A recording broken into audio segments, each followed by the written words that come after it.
on us through the fragile walls. The old amok rage was on him, and he wanted blood, anybody's blood. The orchestra fled. So did we. We went through doorways, and we went through paper walls, anything to get away.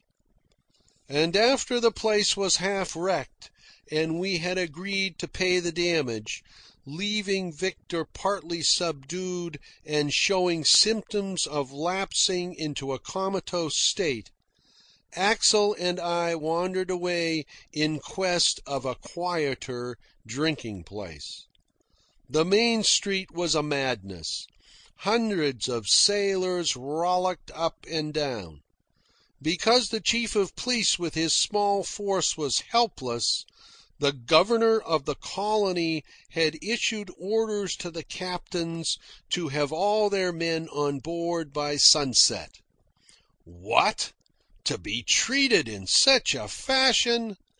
As the news spread among the schooners, they were emptied. Everybody came ashore. Men who had had no intention of coming ashore climbed into the boats. The unfortunate governor's ukase had precipitated a general debauch for all hands. It was hours after sunset, and the men wanted to see anybody try to put them on board.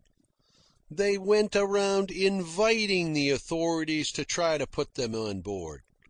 In front of the governor's house, they were gathered thickest, bawling sea songs, circulating square faces, and dancing uproarious Virginia reels and old country dances. The police, including the reserves, stood in little forlorn groups, waiting for the command the governor was too wise to issue. And I thought this Saturnalia was great. It was like the old days of the Spanish Main come back. It was license. It was adventure. And I was part of it. A chesty sea rover along with all these other chesty sea rovers among the paper houses of Japan. The governor never issued the order to clear the streets, and Axel and I wandered on from drink to drink. After a time, in some of the antics, getting hazy myself, I lost him. I drifted along, making new acquaintances, downing more drinks, getting hazier and hazier. I remember somewhere sitting in a circle with Japanese fishermen. Kanaka boat steerers from our own vessels and a young Danish sailor fresh from cowboying in the Argentine and with a penchant for native customs and ceremonials. And with due and proper and most intricate Japanese ceremonial, we of the circle drank sake, pale, mild, and lukewarm from tiny porcelain bowls. And later I remember the runaway apprentices, boys of 18 and 20, of middle-class English families, who had jumped their ships and apprenticeships in various ports of the world and drifted into the forecastles of the sealing schooners. They were healthy, smooth-skinned, clear-eyed, and they were young.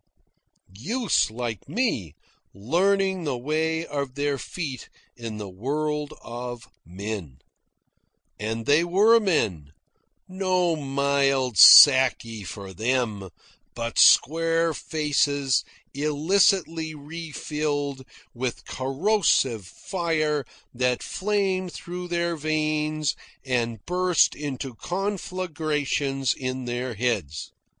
I remember a melting song they sang, the refrain of which was, 'Tis but a little golden ring. I give it to thee with pride. Wear it for your mother's sake when you are on the tide.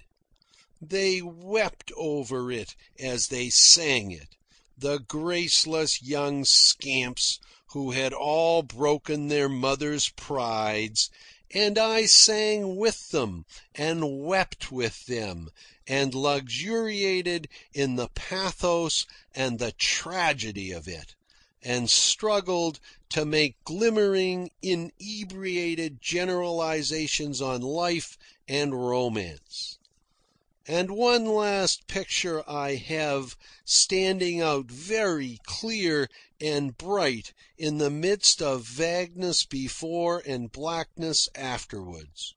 We, the apprentices and I, are swaying and clinging to one another under the stars.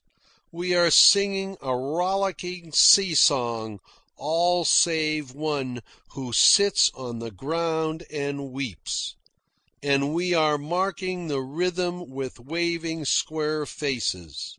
From up and down the street come far choruses of sea voices similarly singing, and life is great and beautiful and romantic and magnificently mad. And next, after the blackness, I open my eyes in the early dawn to see a Japanese woman, solicitously anxious, bending over me. She is the port pilot's wife, and I am lying in her doorway. I am chilled and shivering, sick with the after-sickness of debauch, and I feel lightly clad. These rascals of runaway apprentices. They have acquired the habit of running away. They have run away with my possessions. My watch is gone. My few dollars are gone. My coat is gone. So is my belt. And yes, my shoes. And the foregoing is a sample of the 10 days I spent in the Bonin Islands. Victor got over his lunacy, rejoined Axel and me, and after that we caroused somewhat more discreetly. And we never climbed that lava path among the flowers. The town and the square faces were all we knew. One who has been burned by fire must preach about the fire. I might have seen and healthily enjoyed a whole lot more of the Bonin Islands if I had done what I ought to have done. But, as I see it, it is not a matter of what one ought to do or ought not to do. It is what one does do. That is the everlasting, irrefragable fact. I did just what I did. I did what all those men did in the Bonin Islands. I did what millions of men over the world were doing at that particular point in time. I did it because the way led to it, because I was only a human boy, a creature of my environment, and neither an anemic nor a god.